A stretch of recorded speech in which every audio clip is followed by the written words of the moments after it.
You've had this night. 2 hours in, you're playing genuinely well. 12-3, winning fights you probably shouldn't win. One of those sessions where everything just works. Then the last game. Final circle, 4 people left. And you die to something stupid. Bad rotation, caught in the open, challenge something you didn't need to challenge, whatever. And you close the game annoyed. Now look at what actually happened that night.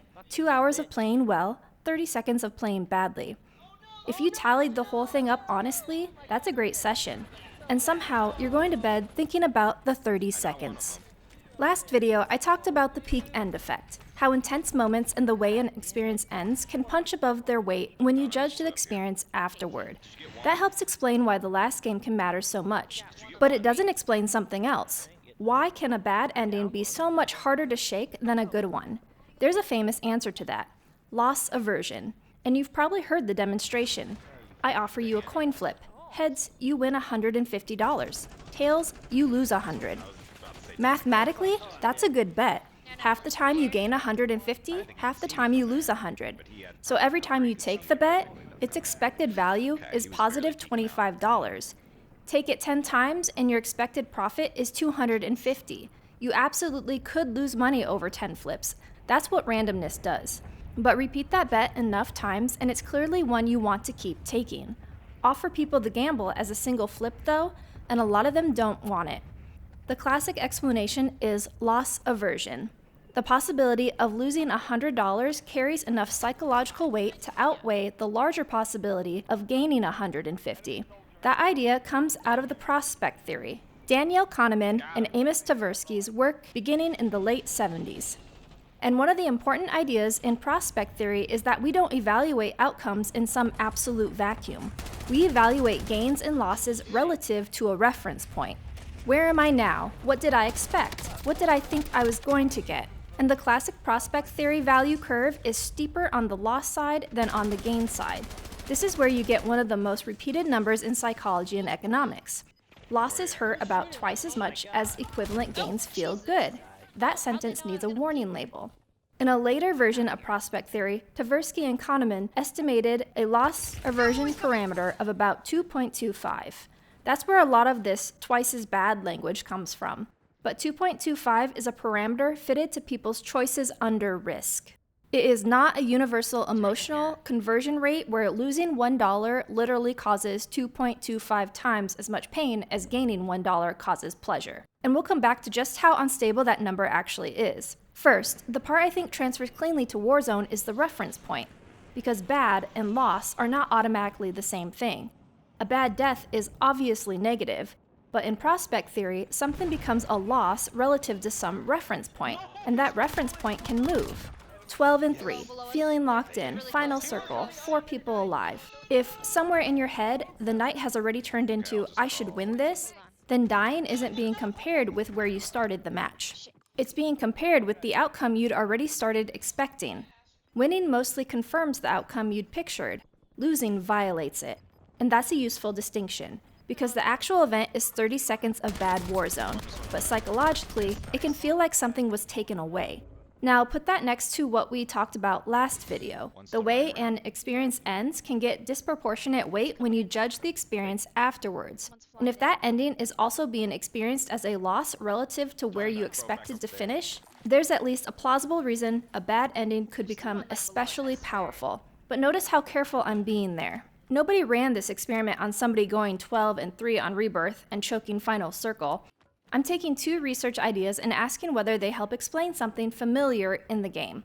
And this is where the story gets more complicated anyway, because loss aversion is nowhere near as clean as the internet version makes it sound. Start with that famous number, 2.25.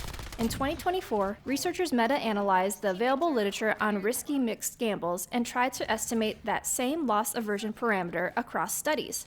Their estimate wasn't 2.25, it was about 1.31.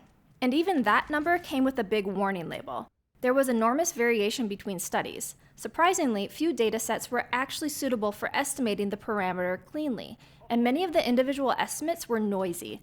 So, losses hurt twice as much is not a law of the human mind. It never should have been treated like one. And the argument goes deeper than the size of the effect.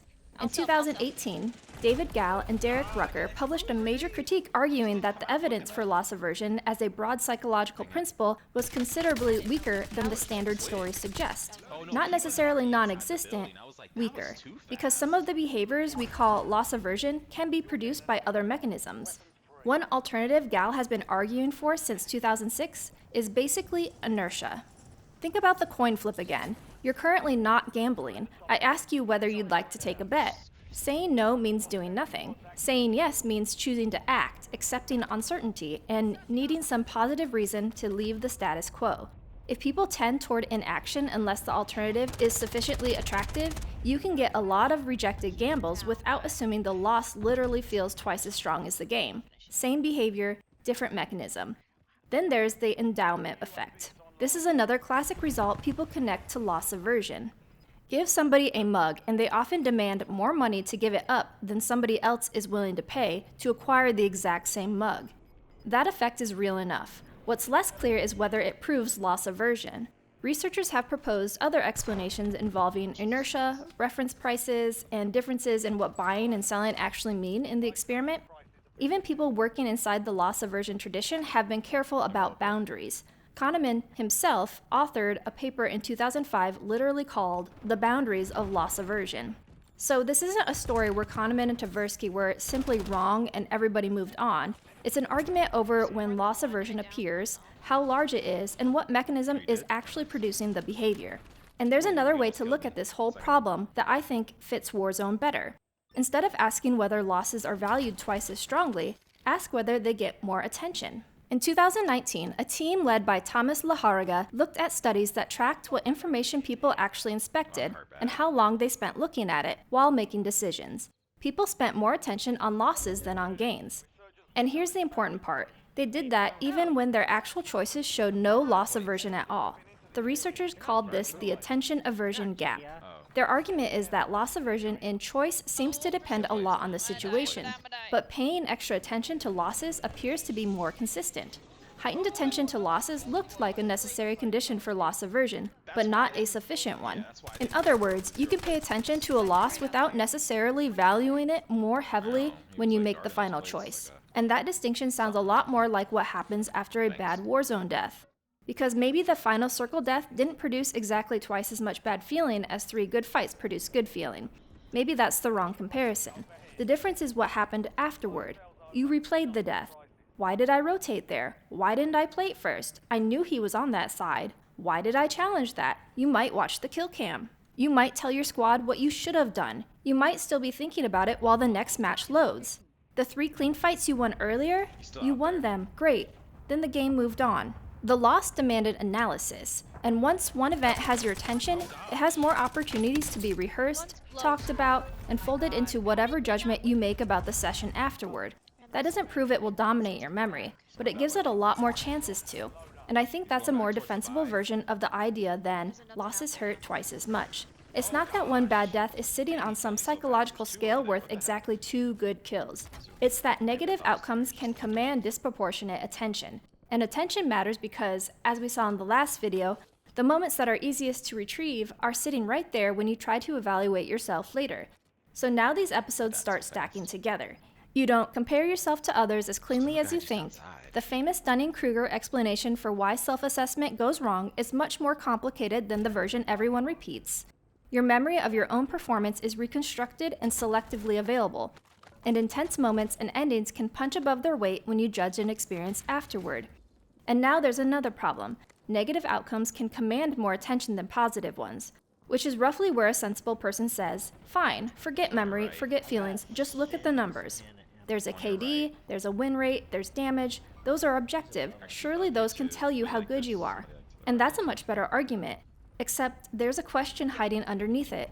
What is that number actually measuring? Because a number can be perfectly real, perfectly accurate, and still be measuring something different from what you think it is. And Warzone has a very big version of that problem. That's in the next one.